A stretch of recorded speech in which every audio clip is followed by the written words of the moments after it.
All right, this is the Great Campaigns of the American Civil War. It's one of my favorite series of games. I haven't played it for some time, and I've recently wanted to get this on the table. And so I've taken the trouble to finally punch and play my copy of On to Richmond. For many years it sat unpunched on my shelf, kind of holding on to it as, it's a bit of a collector's item. It's kind of hard to find this particular volume. It was, I believe, the last volume that was produced by the Avalon Hill Game Company before they closed up shop and stopped making war games. It was one of the last titles they produced. Not many of them were printed, and I happen to have had a unpunched copy, which is now punched, neatly clipped, and ready to play. And I played through a number of the basic game scenarios. This one here is the Battle of Seven Pines, and the first day of the campaign is done. The units that have the little tile separator X's on them are units that are under movement restrictions going into the second and final turn. This is a game that uses impulse movement. In other words, you're going to roll off on dice to see who gets the initiative. So if the Union rolls higher, then they get to go with one of their units. If the Confederates roll higher, they get to go with one of their units, and so forth. If you have corps leaders, you can activate multiple units by doing a leader action. You can set up assaults, which don't move your units per se, but allow you to set up multi-unit coordinated attacks. But be careful, because those don't always work. Sometimes the attacks are less coordinated than you originally planned. As you march with your units, they begin to pick up fatigue markers. And as those fatigue markers escalate, your forces can become disorganized, which loses troop strength, and their quality begins to degrade. Basically, every single unit, I'll just kind of pull these guys out so you can see it, has a unit which has its tactical proficiency of its commanding general, its artillery value, which is the number on the right, the strength marker underneath it, and a fatigue marker at the bottom. If it has no fatigue marker, then it's basically going to be a unit that is at fatigue level 0. They can also be marked with the demoralize counter. And so that's basically how the units are going to move around the map. Now, the stacks can get kind of unwieldy, which is the reason I went ahead and used the tile clippers on this. There is a force display that I'm using that allows me to put unwieldy stacks, separate them so it's easy to change the fatigue markers on them, and that's kept off the table. Basically what happened in day one is Joe Johnston had his forces try to attack the exposed corps of the Union Army, principally Heinzelman's Corps and Keyes's Corps, with Sumner just across the fragile bridges over the Chickahominy. And the goal of the game for the Confederates is to rack up Union casualties, capture these two critical road junctions. And roads in this game are crucial. You got to pay really close attention to the road network. The map is pretty busy, so you do have to look carefully at it. And on this particular game, there's a lot of rough terrain, so you need to look closely at the underlining road network, because it plays a big role in a lot of game functions. The other goal is to get to the railroad bridge here over the Chickahominy. These bridges here can collapse due to the swelling of the river during this particular scenario. So getting to this particular hex here is worth a lot of points to the Confederacy. Well, the Confederacy set up flanking attacks by surrounding this hex with zones of control.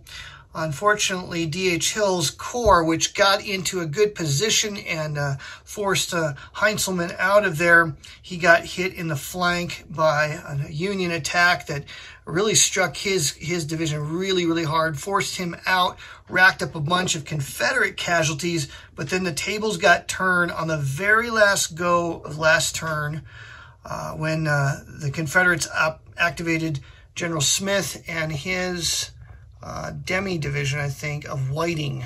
It came and hit Heinzelman in the flank and forced him out, demoralized his division. I think actually that was whose division? Kearny's division got demoralized, and Casey's divisions have been demoralized. So got roughly handled. Two Union, I should say, divisions got pretty roughly handled, having been flanked. However, the Confederates also took some serious casualties. All of their units, if you end a turn with fatigue levels 3 or 4, your counter gets flipped over and you are considered exhausted going into the next day. In order to remove exhaustion, you have to have end the turn with a fatigue level 1 or 0. That's the only way to recover that. As you move with a unit that's exhausted, you have to roll on the table as you start to work up your fatigue levels during activation after activation. You're going to roll on an extended march table, and that can cause your units to lose troop strength due to attrition and straggling, etc. So it becomes harder to use your units once they're exhausted, I guess is the simplest way to put it. So the bottom line is, in just a couple hours of play, got through an entire game turn, and the scenario played out very much like the historic battle in that it was kind of a disjointed, tangled up mess with attacks and counterattacks and not a whole lot of coordination. And that's one of the cool things about this system is with a relatively simple rule set, you can recreate the operational feel of these Civil War battles.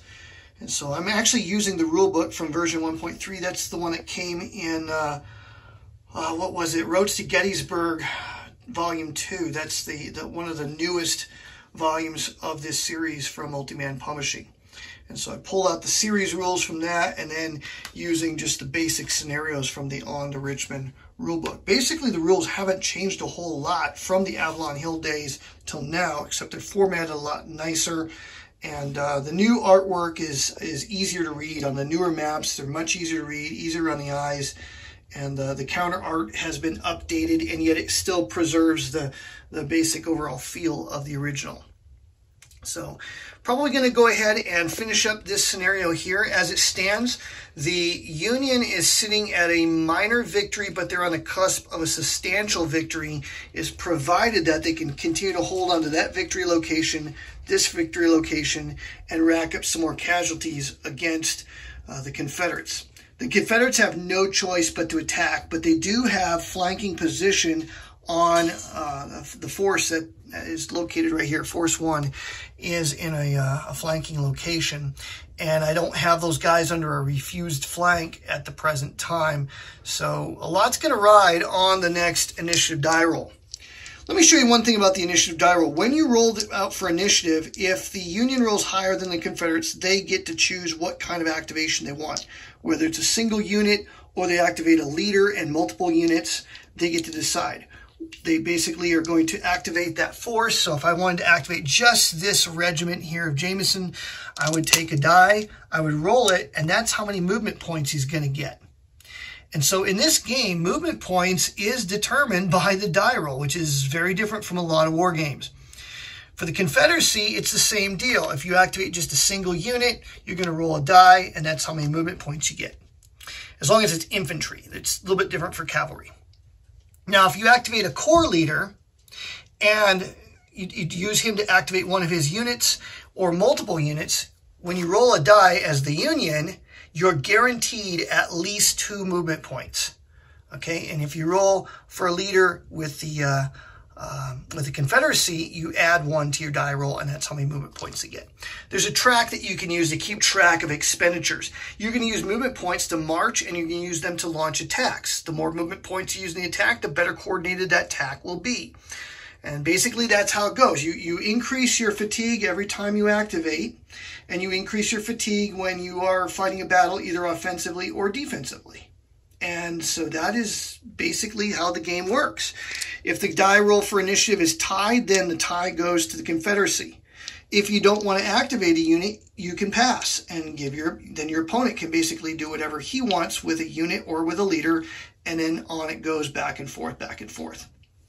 In this particular volume, it's a little bit harder to coordinate for the Union. Union has big forces, but it's kind of unwieldy because they're still getting used to maneuvering at this phase of the war. So how it works is when your initiative die roll is a 6, you're not restricted as to how many units you can activate on that particular go. So if you have a leader and he's got like 3 divisions that are within 3 spaces of him, which is your command limitation, you could activate all of them plus any attached artillery that doesn't necessarily belong to his corps.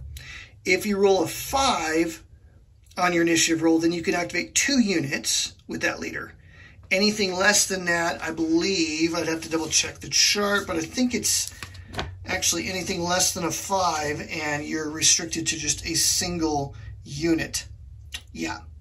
4 or less, you can only activate 1 eligible unit. So that kind of represents how hard it was for McClellan's forces to coordinate some of their activities. So this is on to Richmond. This is the great campaigns of the American Civil War. I just recently finally punched, Stonewall Jackson's Way 2. And I'm in the process of getting it clipped and prepped. I want to do All Green Alike, which is the first Bull Run campaign. I want to do that one here real soon. So that is just a quick look at this system. Hope you enjoy the video. We'll see you around here next time.